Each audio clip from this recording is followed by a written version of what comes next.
So Melanie Nazareth is a barrister. So she's a lawyer. She's an attorney. So she was introduced to Extinction Rebellion and also Christian Climate Action, and decided to, kind of find out what that was about, what more about that, coming alongside that in some ways. She has also stepped into learning about theology and ecology and ethics. And she is currently in England. So Melanie, anything I missed, please fill in. I'm notoriously terrible at introductions, but I am just so pleased you're here. And I want to just turn it over to you. Thank you, Rashenda. And it's such a pleasure to be here and to talk to like-minded people who are really concerned about the environment. There are a whole raft of people out there who'd rather shut their eyes to what's happening. And that is both people of faith, which I find particularly troubling, and in wider society. And actually, I have a confession that until about 3.5 years ago, I was kind of one of them. So I lived kind of the life you might expect of a lawyer. I worked pretty hard and I was very consumed by managing my family alongside that. And I went to church on Sundays and I kind of did a bit of stuff on the fair trade stall, and I thought that that was kind of it. And then in April 2019, God clearly had other plans for me, because I was on my way to court and I'd just come back from a short haul flight. I'd been on holiday for a long weekend with friends, and I walked into an Extinction Rebellion protest. And I was a bit of a nosy lawyer. And I sort of had a little peek, and then I went round, and on my way back, they were still there. And so I stopped and I watched these people being arrested, and it was extraordinary. There was this sort of calm, amazing spirituality. And there was this powerful sense that I needed to be on the other side of the police lines. And that was God telling me that my life needed to take a different direction. I walked through those police lines and I've never looked back. My whole life changed. And I work really part-time now just to fund the climate activism. I took, as Rashenda said, I went and took a master's in theology, ecology and ethics, which was completely out of anything I'd ever done before, but has given me a sort of platform with which to understand a bit more about what I think is happening and what God wants of me, and to talk to people. And so one of the things that I want to talk about, I know you all know a lot about the climate crisis. So I want to talk about the way I think that we might, as people of faith, respond to it. And I'm a Christian. A lot of the language I will use is as a Christian. But I think this applies to people of all faiths, because I think at core, we all have this understanding that the earth is not ours, it's given to us, it's sacred, and that we hold it in some kind of trust. But beyond that, for many people of faith, it embodies something of God. And I think that that is a really important grounding, and it gives you a wellspring with which to nourish your action, but also to understand what you're called to do. And so I just want to talk a little bit about what I'm called to do. So, obedience to God's law or to man's law is the way that I would see this.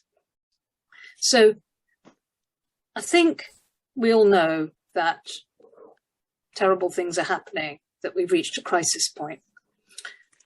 I think one of the things, though, that we need to really turn our minds to, and the framework for thinking about this, is that when we talk about these issues about the environment in terms of the climate crisis and the wildlife crisis, what this really is about the relationship between the world at large, the ecology of creation, and the human society that lives in it. And by society, I kind of mean the structures and the institutions and the governances that we've built to regulate and manage our existence. And the truth is, I do my bit of recycling. I take public transport. We don't have a car. We've adopted a mainly plant-based diet and not flying. And these are all really important individual actions. But I guess the unavoidable truth is that many of the causes and the solutions for this brokenness, this awfulness that's happening to creation within our lifetimes, this separation from God in this respect, is that they're structural. They stem from the organization of our society. In fact, most of the CO2, the driver of global heating, is emitted on our behalf, and it's largely outside our individual control. It's from sources like electricity generation and airports and shipping and mass agriculture and heavy industry. And the environmental destruction is sort of deforestation and exploitative fishing and monocultural farming, and they're not in our individual control. And I think that should govern our response to the climate crisis. And so it's important that we do these individual actions, because everyone has a responsibility to govern their own lives and to live well. But I think it is also really important that we recognize we have a wider responsibility, a social and perhaps political responsibility. And acknowledging this, I think, is acknowledging what I'm going to name as structural sin. And I use structural sin as identifying and naming the broken, often, I guess, death-dealing systemic conditions, which can't be reduced to individual sinfulness, but they shape the situations in which I, as an individual, make my decisions. And in terms of the current environmental crisis, I live in a country, and I think many of you on this screen do, that's part of the rich minority of countries that contribute the most to and benefit the most from this ongoing climate change and biodiversity loss. And I benefit, meaning I can live an easier life, but it's the resulting harm and suffering to those across the world who are poorest and least responsible that I need to be kind of conscious of. And I am, and I think it goes without saying for many of us, really truly sorry and deeply penitent for this complicity, for being complicit in and acquiescing to this kind of brokenness, this sinful state. But I think that repentance requires action. It requires that I try to remedy the source of the sinfulness. And someone said to me, not all that long ago, that Christians think it's more spiritual to operate ambulances, which pick up the bloody victims of destructive social structures, rather than trying to change the structures themselves. I was quite defensive about that, actually. But on reflection, I think there is something in that. And the late Anglican Archbishop Desmond Tutu from South Africa is attributed as saying, this is his quote, "Christians shouldn't just be pulling people out of the river. We should be going upstream to find out who's pushing them in." And actually, I'm not sure he did say it. That could be apocryphal, but he very probably thought it. And it's what Jesus did. Whilst helping individuals, he also stood up to the structures that oppressed them. He went up against the religious and political authorities that pushed them in. So a conventional narrative is that to tackle climate change, what we need to do is focus on our individual lifestyles. We need to recycle, eat less meat, drive electric vehicles, and wash our clothes at 30 degrees. And I think it's probably useful to remember that the carbon footprint was invented by an oil company. What it does is it shifts the blame from corporate structures to individuals. And that has a very dramatic or difficult consequence in that it makes people feel guilty. And I think guilt is different from repentance. It's an unhelpful emotion because it's often very paralyzing. And whilst we can make ourselves kind of do all these things that I've described, we can never do them well enough. And the difference that we make by doing that is not nearly enough, and it's not fast enough. In fact, it's almost impossible in our growth-driven society to live within a small enough carbon footprint. The fact is that it needs governments and financial institutions and big companies and multinational corporations to do what's necessary, to do the right things. They are the ones pushing people into the river. We are at a critical point, but there is a very small window for change. And the accepted way to get that change might be to sign petitions, maybe to write letters to your political representatives, maybe to go on a march. But the group of people that I take action with, so Extinction Rebellion and Christian Climate Action, have come to the conclusion that these approaches on their own are completely inadequate. They've proved wholly inadequate. Because, as you'll have seen in the last slide, despite what we know must be done, carbon dioxide levels, which need to fall sharply, continue to rise. And we also know that time isn't on our side. Here in England, we have a government chief scientific advisor, and one of our former government chief scientific advisors was Professor Sir David King. And he said way back in February 2021 that what we do over the next 3 to 4 years is going to determine the future of humanity. So we really need to do something more. And I don't say that because I want everyone to think, oh my goodness, it's too late. It's all, we're doomed. I actually think that there's a number of things that we can do, but I think most importantly is what I'm going to talk about now. I think that our scriptures, our sacred narratives, the Bible, gives us a different route map. And I think if we look at our Bible narratives, there's a really strong emphasis not only on prophetic voices and truth-telling, but on direct action and civil resistance and civil disobedience in response to injustice and falling away from God. And we can look at Exodus, the Jewish midwives who conspired to evade the command of the Egyptians, to kill babies. We can look at Daniel 3, Shadrach, Meshach, and Abednego. It's been described as a veritable charter for civil disobedience. And the Jesus of the Gospels is really gritty and political. The Catholic priest and peace activist John Deere sums up the gospel narratives in these words. He says, Jesus organized the poor and disenfranchised in Galilee, then he set his face to Jerusalem and he started a walking campaign of non-violent direct action right into the temple, where he engaged in civil disobedience. And for this, he was arrested, tried, tortured, and executed. And this is the Jesus in whose footsteps we as Christians walk.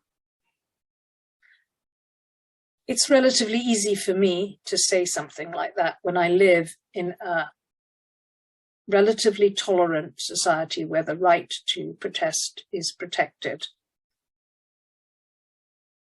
But I think that that is a calling, a narrative that we need to take seriously. And it may not be that we put ourselves in the way of arrest, but we need to take the calling to civil resistance really seriously. And it's a reading for me of our sacred narratives that emerges from a moral concern of how we are responding as Christians to the call of the current moment.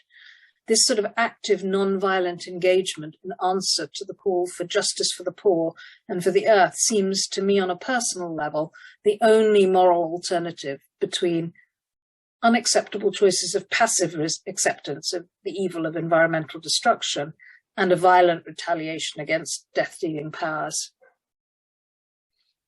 So why civil disobedience, civil resistance?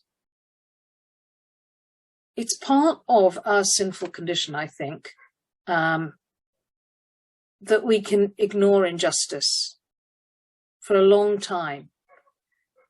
And yet when it's forced into our attention, we as human beings and as people of faith, we may be ready to do something about it. So civil resistance and civil disobedience causes disruption, and it focuses attention in order to force the debate with the aim of bringing about some fundamental and progressive changes within our societies and our world. It serves to put the issue in the public eye. and it moves or can move the Overton window, the window of discourse about the range of policies that are politically acceptable. And in the United States, of course, you've got a really clear example of that in the civil rights movement. Doing what we have to do to stop runaway climate change is now likely to require a hugely significant degree of societal change and what in faith terms might be called sacrifice.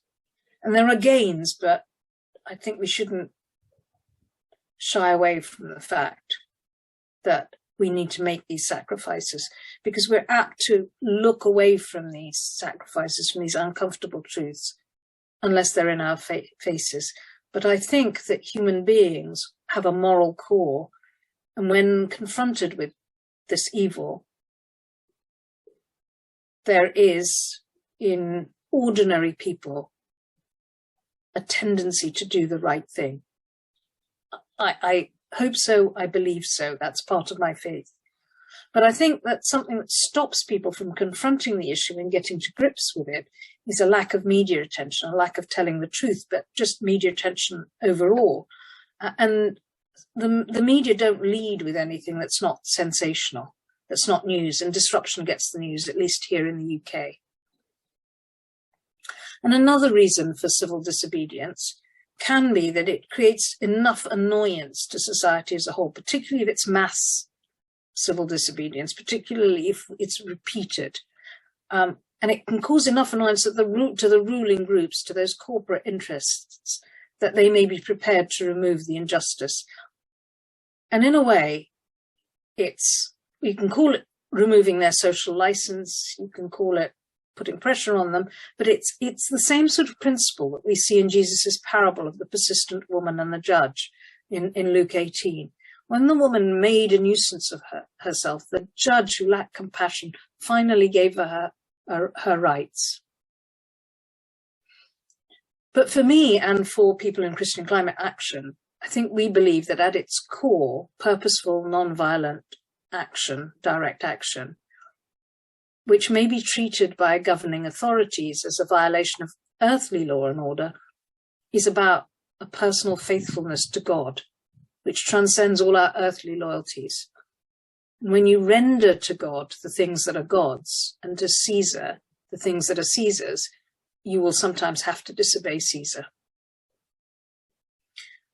Now, I'm going to move on, because time is moving on, to tell you a bit about Christian Climate Action. But I'm just going to say this.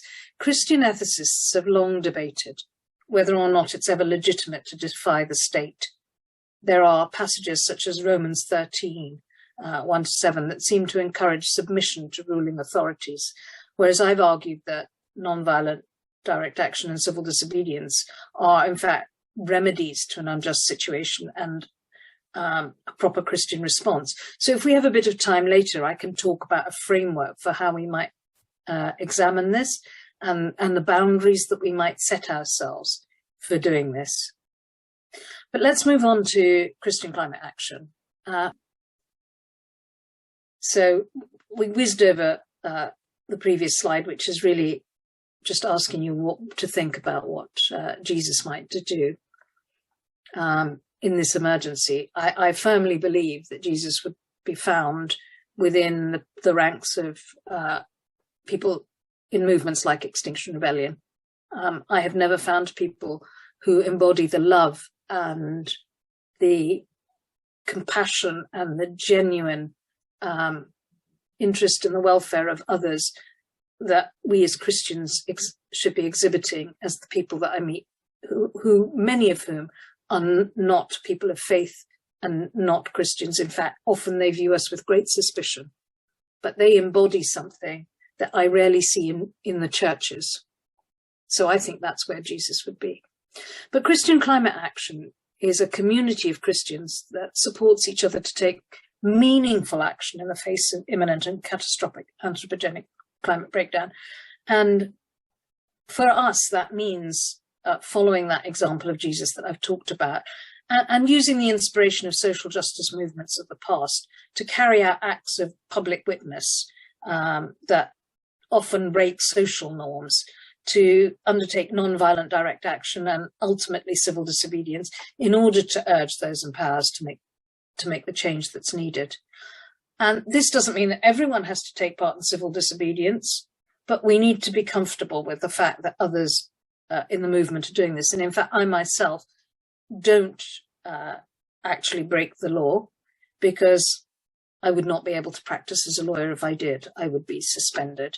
And I continue to need, for family reasons, this way of earning a living. So I support others in these sorts of actions. And since November, actually Christian Climate Action is about a decade old now, but since November 2018, we've worked closely with Extinction Rebellion because they had the same aims and mission as we did, and they share principles and values that are very closely aligned with ours, and that's partly because a number of the people who founded Extinction Rebellion came from faith backgrounds. And we're now known as the XR Christian Community Group. So we believe that in the face of a crisis that's unleashing vast suffering on the poor and vulnerable, that's destroying the future of God's children, Jesus calls us to go to our own Jerusalems, to turn over the tables of injustice and to speak out for justice and peace. And for some of us, this means doing things that will lead to arrest. But many of us, as I've said, don't put ourselves in that position. But in the UK, even if you're arrested, what we've found is that the authorities are resistant to putting us in prison. I think they know the statement that makes, and they don't want us to create martyrs. And so largely we face fines and a criminal record, which in itself is a difficulty. But we've had to up the ante, and there's a new movement in the UK called Just Stop Oil, which has grown out of Extinction Rebellion, which aims to try and stop things like oil tankers, again in a non-violent way, to shut down the infrastructure. People in that movement are now going to prison. And so we've had a number of people who are in Christian Climate Action, who've taken action with Just Stop Oil, who have been in prison. And they serve relatively short terms. I don't think we've had anything more than about 6 months or so. And we tend to serve about half those sentences in the UK. But there are people now who are hoping that by not quite filling our jails, but having enough people in prison, we might begin to move this really urgent agenda along. The good thing about a movement like Christian Climate Action is it's a really broad movement, and there are lots of things for everyone to do. There's some of the things that we do, you can see on the sides of this slide. And what we do is we support and encourage people to develop their ideas for taking protest actions, for engaging people, for mobilizing people, and we help them to develop their ideas and their creativity, and just to show up, because that's a really valuable contribution. So what we find when we encourage people to do this and to join us, and we are a really growing community, it's amazing how fast we are growing.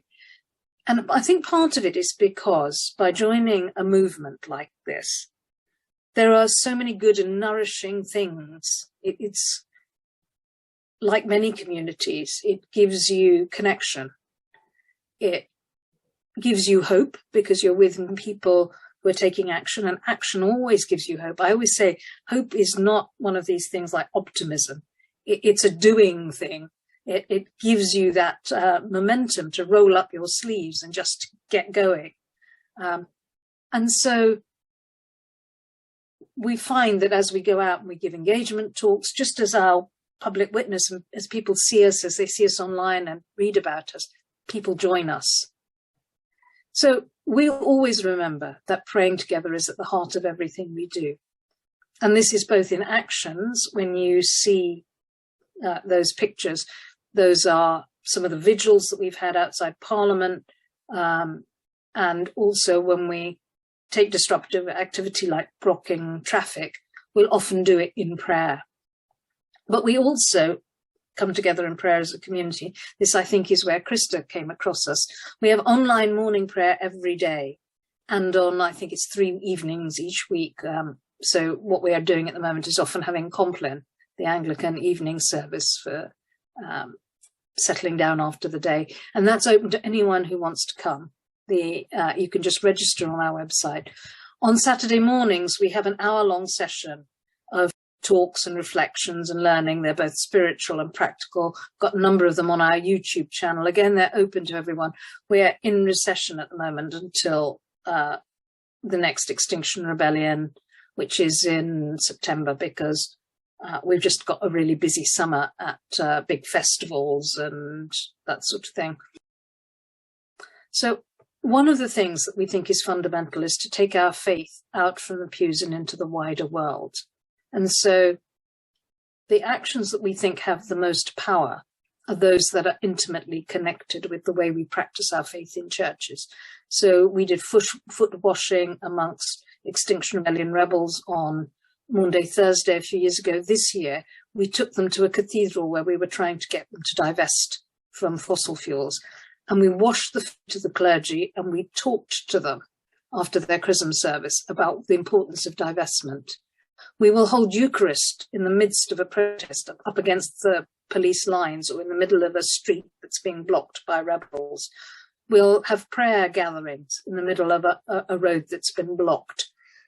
So our faith is there, both. So we can just move on to the next slide, because that's the sort of street activism that we do alongside things like talks like this. So this last slide is up because you will get our email address from our website. Everything that you might want to know about us is on our website. Examples of the actions that we take is on our website. So that's it, christianclimateaction.org. And please do feel free to email us and get in touch if there's anything that we can do to help. We have limited capacity, but if we can help, we will. Thank you.